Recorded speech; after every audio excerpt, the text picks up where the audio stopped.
Hello, my name is Anna Blitt, and today I'll be talking about figure 14.22 on the topic of neuroeconomics.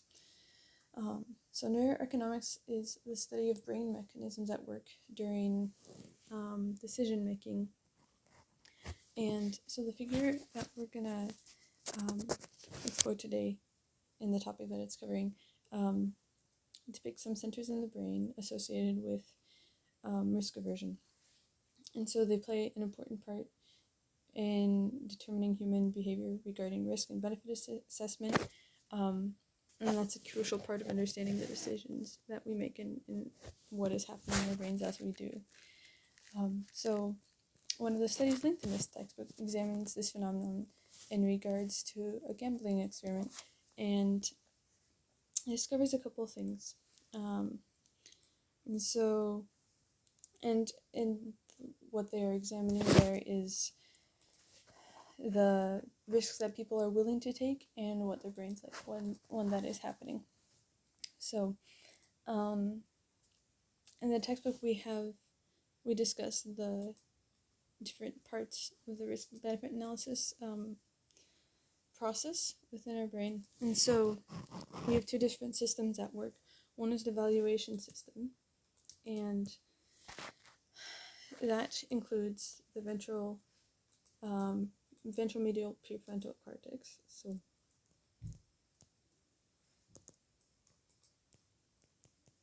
which in fact is right down here in this region, and also the dopamine reward system,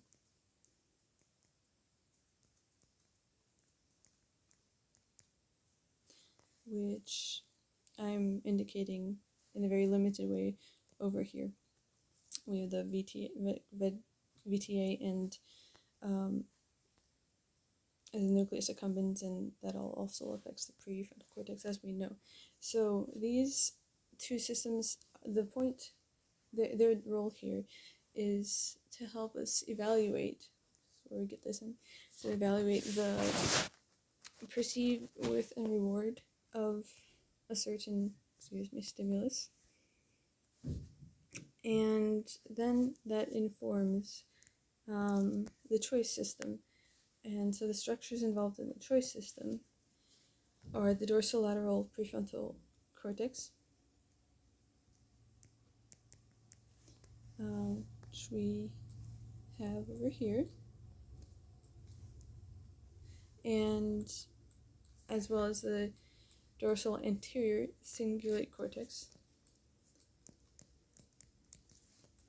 And here we have the anterior cingulate cortex indicated, so it's the dorsal part of that, as well as the parietal regions, which we have here.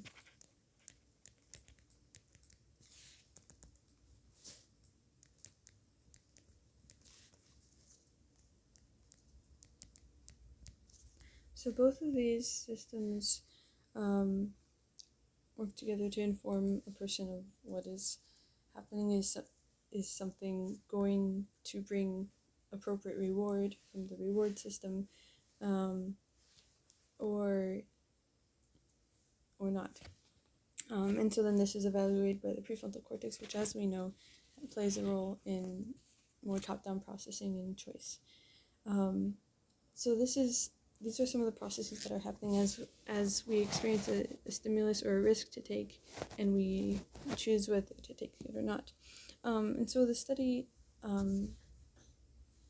regarding what gambles people were willing to take included, the study showed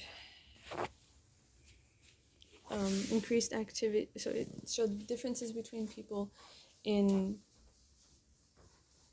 specifically in the functioning of their prefrontal cortex, which would inhibit impulsivity, and the ventral striatum,